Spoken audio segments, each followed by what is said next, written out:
పిలుపులు రెండు రకాలు. ఒకటి లోకంలో నుంచి ఆయన ఆశ్చర్యకరమైన వెలుగులోనికి పిలుపు, ఆ వెలుగులోకి వచ్చిన నిన్ను తన పరిచర్యలోనికి పిలుపు. రెండు పిలుపులు. మళ్ళీ చెప్తున్నాను, చీకటి లోకం అనే పాపపు చీకటిలో నుండి ఆశ్చర్యకరమైన తన వెలుగు కలిగిన సంఘములోనికి పిలుపు, సంఘములోనికి చేర్చబడి కొంచెం ఆత్మీయ బలాభివృద్ధి పొందిన తర్వాత తన పరిచర్య కొరకైన పిలుపు. రెండు పిలుపులు. అబ్రహామును పిలిచిన దేవుడే, సౌలును పిలిచిన దేవుడే, యాకోబును పిలిచిన దేవుడే, మోషేను పిలిచిన దేవుడే, నూతన నిబంధనలో యేసుక్రీస్తు ద్వారా నిన్ను నన్ను కూడా పిలిచాడు. ప్రయాసపడి భారము మోయిచున్న సమస్త జనులారా నా యొద్దకు రండి, నేను మీకు విశ్రాంతిని కలుగజేస్తున్నానని పిలుపు మనకే. ఆ పిలుపును బట్టే వచ్చాం సంఘంలోకి. అంతవరకు ఓ పిలుపు అయిపోయిందా? ఇప్పుడు మళ్ళీ సంఘంలోకి వచ్చిన మనల్ని రెండో పిలుపు పిలుస్తాడు. రా, నీవు నా సేవ చేయాలి అని. కొంతమందికి ఆ పిలుపు స్పష్టం, కొంతమందికి అర్థం కాదు. ಎಲ್ರಿಗೂ ನಮಸ್ಕಾರ. ನನ್ನ ಹೆಸರು ಮಯೂರ್ ಅಂತೇಳಿ. I am working as a sales professional since from 6.5 years in Bangalore. So I got married in the year 2022 and she is my wife, Dr. Rashmi, and she is a dentist. By profession, I am a dentist. I was working in corporate dental clinics. Right now, I am not working. I am taking care of my daughter. And her name is Nishika. So basically, my hobbies are playing cricket, and ಅದರ ಜೊತೆಯಲ್ಲಿ ಕೂಡ me and my wife will play chess. My hobbies are cooking. He is foodie, so I love. మీలో ఎవరికైనా దేవుని ప్రత్యేకమైన పిలుపు ఉంటే నువ్వు ఎందులోనూ నిలబడలేవు. ఏది నీకు దొరకదు. ఏదో బతుకుతుంటావు కానీ శూన్యమే. మళ్ళీ ఆకలి ఉండనీయుడు, ఆహారం పెడతాడు. సావనీయుడు, బతకనిస్తాడు. కానీ రావాల నువ్వు పిలుపులోకి, ఆయన పిలుపుకు లోబడిందాక, ఆయన చెప్పినటువంటి ఆ చిత్తం నెరవేర్చిందాక. ఎందుకంటే నీ హృదయంలో ఆశ ఉంది దేవుని కోసం బతకాలని. కానీ ఈ ఐహిక విచారాలు అనేవి నిన్ను ఒత్తేస్తున్నాయి గనక దేవుడు అంటాడు, వాటిని వదిలేసే, రా, నేను నిన్ను వాడుకోవాలదా అంటాడు. ఆయన పిలుపుకు నీవు నేను మనం లోబడాలి. కొంతమంది అన్న నేను ఏదన్నా చేయండి, నాకు ఏది సఫలం కావట్లేదన్నా, అందినట్టే అందుతుంది పోతుందని బాధపడతాం. నేను అంటాను, ఒకవేళ దేవుడు ఏదన్నా పిలుస్తున్నాడేమో చూసుకో. నీ పట్ల దేవుని ఏర్పాటు ప్రత్యేకంగా ఉండి, దేవుని ప్రణాళిక ప్రత్యేకంగా ఉండి, దేవుని పిలుపు ప్రత్యేకంగా ఉంటే నీకు అందరా బాబు, అందనివ్వడు. నాకు అందనీలా, అది విషయం. నీ ఏదన్నా చేయని రెడీగా ఉంటుంది దరిద్రం ఎదురుగా. ఏదన్నా చేయని అదే పని ఇంకొకటి చేస్తే వాడికి లాభం, మళ్ళీ అది నేను చేస్తే నష్టం. చివరి ఆఖరికి ఒకటి మంచి దొరికిందనుకుంటే అది ఇచ్చి దానిలో సమృద్ధినిచ్చి పిలిచాడు, దా వదిలేసిరా అంటాడు. దేవునికి స్తోత్రం, హల్లెలూయా. పిలుపు, దేవుని పిలుపు రెండు రకాలు. ఒకటి లోకములో నుండి సంఘములోనికి, సంఘములో నుండి సేవలోనికి. సేవలోనికి నిన్ను నన్ను పిలుచుకున్నప్పుడు దేవుడు మరి దేని మీదకి నిన్ను పోనీయడు, ఎందులోనూ నిలవనీయడు. ఇది నా జీవిత అనుభవంలో నేను ఎరిగింది, నేను చెప్తున్నా. ఇది నా పర్సనల్. ఒకవేళ ఇలాంటి అనుభవాలు నీకు కూడా ఎదురవుతుంటే చూసి కొంచెం వివేచించు. ఒకవేళ దేవుడు పిలుస్తుంటే నువ్వు వినట్లేదేమో, అందుకే ఏది చేయకుండా ఆయన నిన్ను అడ్డగిస్తున్నాడు. నా చదువుని కొనసాగనీలా, నేను చేసే వర్క్ని కొనసాగనీలా, వ్యాపారాన్ని కొనసాగనీలా, దేన్ని కొనసాగనీలా, అన్నిట్లో అడ్డొచ్చాడు. ఎందుకయ్యా నువ్వు ఎందులోనూ నన్ను నిలబడి ఎట్లా ఎక్కడెక్కడ వాళ్ళంతా బాగా బతుకుతున్నారు, నాకేంది ప్రభు ఈ కర్మ? దేవుడిని ఎరిగిన తర్వాత కూడా అప్పుడు దేవుడు తెలియజేసింది ఏంటంటే, నీవు నా పని చేయాలి, రా, నేను నిన్ను వాడుకుంటాను, నేనే నిన్ను పోషించుకుంటుందా. ఎందులోనూ స్థిరపడలేని నేను, ఎందులోనూ ఏది సాధించలేని నేను దేవుని పనిలో ఫలించడానికి దేవుడే కృప చూపాడు. ఎందుకు ఇవన్నీ కొనసాగనీయలేదు అంటే, ఇందులో ఏ ఒక్కదానిలో నేను ఫిక్స్ అయిపోయినా ఈ పని నా వల్ల జరిగేది కాదు. ఫర్ ఎగ్జాంపుల్, చదువు కంటిన్యూ అయిందనుకో, ఏ జాబో సంపాదించుకొని ఒక ఉద్యోగస్తుడిలాగా నా యాత్ర ముగిసేది. ఏ వ్యాపారంలోనో ఏ పనిలోనో నేను స్థిరపడిపోయినట్టయితే అందులోనే నా బతుకు తెల్లారేది ఒక కుటుంబానికి చెందిన వాడిగా, ఒక చిన్న కుటుంబానికి నాయకుడిగా. కానీ ఆయన ప్రణాళిక వేరుగా ఉంది, ఆయన ఉద్దేశం వేరుగా ఉంది. ఆత్మల రక్షణ కొరకు దేవుని యొక్క పిలుపు, ఏర్పాటు నా మీద ఉంది. ఆయన కృప, ఆయనకే మహిమ కలుగును కాదు. నేను తగినోడిని కాదు, కానీ నేను యోగ్యుని అనుకోవట్లేదు, కానీ కృప.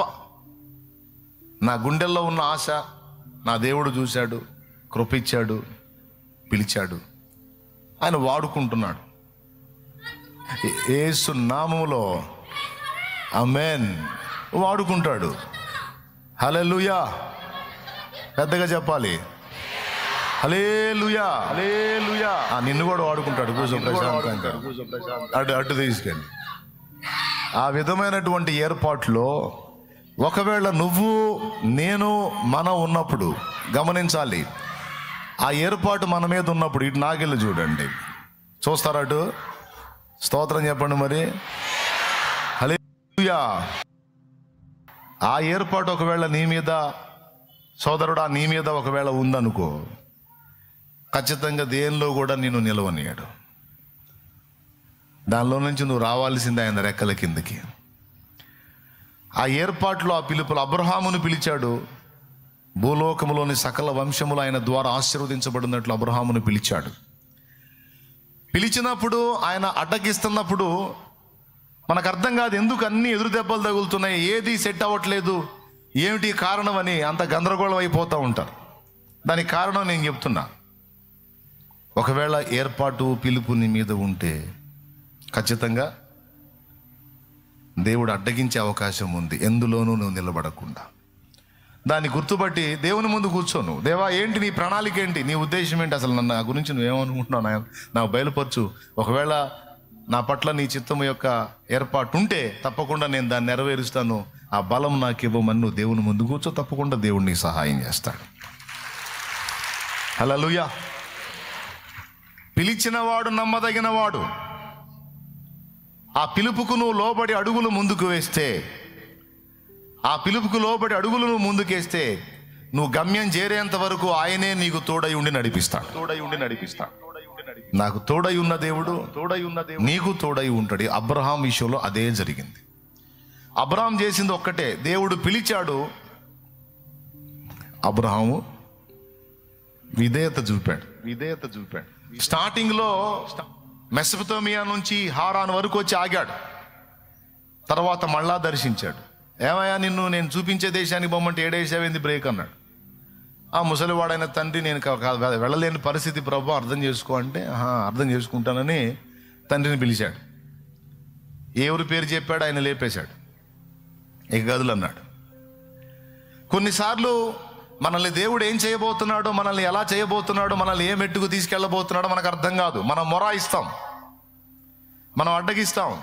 అయితే దేవుడు జోక్యం చేసుకొని కొన్ని ప్రతికూలతలు రప్పించైనా సరే మనల్ని తీసుకొని వస్తాడు. దేవునికి స్తోత్రం కలుగును గాక. హల్లెలూయా. ఏ దారులు వెతుక్కుంటూ ఉంటాం, దేవుడు అడ్డుపడుతూ ఉంటాడు. అబ్రహాము గొప్పతనం ఏంటంటే, దేవుడు పిలిచాడు, ఆ పిలుపుకు లోబడ్డాడు. ఇప్పుడు అడుగడుగునా దేవుడే ఎంటర్ అవుతాడు. గమనించండి మీరు. ఎందుకంటే మీరందరూ చెప్పాలి, పిలిచినవాడు, మళ్ళీ చెప్పండి, నిన్ను పిలిచిన దేవుడు నమ్మదగినవాడు, శోధనలో నిన్ను విడిచిపెట్టిపోడు, కంటి పాపల తోడుండి నిన్ను కాచుకుంటాడు, కన్న తండ్రిల తోడుండి నిన్ను ఆదుకుంటాడు. నమ్మునేస్తమా, ఇది సత్యం, వీడబోకుమా విశ్వాసం, నీ ఆశ నిరాశ కానే కాదు, వేదన ఎందుకు, నీ కన్నీరు కలకాలం ఉండదు, దేవునికి మహిమ. హల్లెలూయా. లోకములో నుండి తన సంఘములోనికి పిలిచిన దేవుడు నిన్ను వదిలిపెట్టాడు. సంఘం ఏంది మీరు ఏంది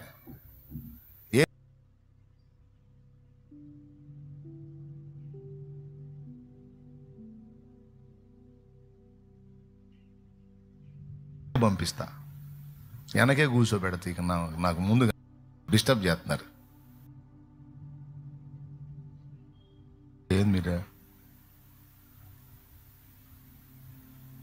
ఎక్కడొచ్చాగా? ఏమో పోయింది, మొత్తం పోయింది. అది వాక్యం చెప్పేటప్పుడు డిస్టర్బ్ చేస్తే సైతానుల్లాగా చూస్తాను నేను, దురాత్మల్లా ఫీల్ అవుతా. జాగ్రత్త, మైండ్ దగ్గర పెట్టుకొని కూర్చోండి. దేవుడు పలుకుతున్నప్పుడు మనుషులు భయం కలిగి వినాలి.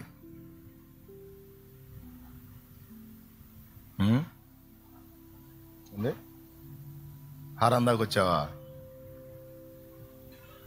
లోకములో నుండి మనల్ని ఆశ్చర్యకరమైన తన సహవాసంలోనికి, సంఘములోనికి, వెలుగులోనికి పిలిచిన దేవుడు, అందులో నుండి దేవుని పనిలోనికి పిలిచిన దేవుడు నమ్మదగిన వాడు. నా బిడ్డని నేనే కదా పిలిచాను. ఇప్పుడు పోరాటంలో పడ్డది నా కుమార్తె, పోరాటంలో పడ్డాడు నా కుమారుడు. నేను తోడుగా లేకపోతే శత్రువు చేతిలో చిత్తయిపోతాడని అనుక్షణం నీడవలే వెంటాడుతాడు. చాలా సంగతులు నీ మీదికి రాకుండా ఆయనే అడ్డగిస్తాడు. ఆయనే ప్రాకారమై ఉంటాడు. నీకు తెలీదా సంగతి? ఆయన అద్భుతమైన ప్రాకారం నీకుంది. ఏం పిలిపోయి ఏం ఏర్పాటన్నా సరే, పిలిచాడని వచ్చాను, నన్ను వాడుకోవట్లేదు కన్నా అని కొంతమంది ఏడుస్తూ ఉంటారు. సేవలోకి వచ్చిన వాళ్ళు, పరిచర్యకు వచ్చిన వాళ్ళు, నేను ఇక్కడే అయిపోయాను, ఇంకా నేను ఎక్కువ చాలా వాడబడాలనుకున్నాను, ఏదో సాధించాలనుకున్నాను, ఎంతో చేయాలనుకున్నాను, మరి నన్ను వాడుకోవట్లేదు కన్నా దేవుడు అని బాధపడే వాళ్ళు ఉన్నారు. దానికి కూడా సమాధానం చెప్తా. ఇప్పుడు కొంతమంది హృదయాలలో ఉండే ప్రశ్నలకు పరిశుద్ధాత్మ దేవుడు ఒక్కొక్కటి సమాధానం చెప్తున్నప్పుడు జాగ్రత్తగా వినాలి. నేను ప్రార్థన చేసేది ఇక్కడ కూర్చున్నాను, నేను దేవుని వాక్యం వివరించడానికి. ఏం మాట్లాడతాడో దేవుడు అన్న ఆశ ఉండాలిగా. నిద్రమోహం వేసుకొని ఊరకు అటు ఇటు దిక్కులు చూసుకుంటా వాళ్ళతో వీళ్ళతో వాక్కుంటా కూర్చుంటే ఎట్ట? ఏం అడిగాం ప్రార్థనలో? మాట్లాడయ్యా అని అడిగినప్పుడు భయంగా వినాలిగా. ఏం మాట్లాడుతున్నాడు దేవుడు, నా ప్రశ్నకి ఏం ఆన్సర్ వచ్చిందని కూర్చోవాలిగా. ఆయన మాట్లాడే దేవుడు. ఇది పోతే మళ్ళీ ఆదివారం, అది పోతే ఇంకెప్పుడో.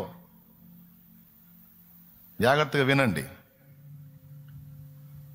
నన్ను వాడుకోవట్లేదు దేవుడు, ఏదో కొంచెం అరాకొరా చేసి అక్కడే ఆగిపోయాను, పరిచర్యకు వచ్చి ఇక్కడే ఆగిపోయాను, ఓ పరిచారకుడిగా పరిచారకురాలిగా మాత్రమే మిగిలిపోయాను, నేనేదో సేవ చేద్దాం అనుకున్నా, కాపర్ని అవుదాం అనుకున్నా, సువార్థికుడిని అవుదాం అనుకున్నా, అనేక ప్రాంతాలు ఉద్యమం చూడాలనుకున్నా, ఏది నా వల్ల జరగట్లేదు, ఏందో నేను ఇక్కడే ఆగిపోయానంటే 2 కారణాలను బట్టి. నువ్వు మంచిగా, క్రమంగా, దీవెనకరంగా, హృదయ ఆశ కలిగి దేవుని కొరకు బ్రతకగోరినా, నువ్వు ఒకవేళ ముందుకెళ్ళలేక అక్కడ వేసిన గొంగళి అక్కడే అన్నట్టు ఆగిపోయావంటే 2 కారణాలు. 1, దేవుడు తన పని నీ ద్వారా బలంగా జరిగించడానికి ఇంకా సమయం ఉండి ఉండవచ్చు. ఆ సమయం కూడా ఎందుకంటే నీ ద్వారా గొప్ప పని జరగటానికి ముందు నిన్ను సిద్ధపరుచుకుంటుండొచ్చు దేవుడు. నీ ద్వారా ఒక గొప్ప పని జరగాలంటే దేవుడు ముందు నిన్ను సిద్ధపరచుకోవాలి. నిన్ను సిద్ధపరచుకోకుండా ఒక గొప్ప పని నీకు అప్పచెప్పడు దేవుడు. ఇది దేవుని పద్ధతి. ఒక గొప్ప పని నీకు అప్పచెప్పాలంటే దానికి అనుగుణ్యంగా ముందు ఆయన నిన్ను రెడీ చేసుకోవాలి.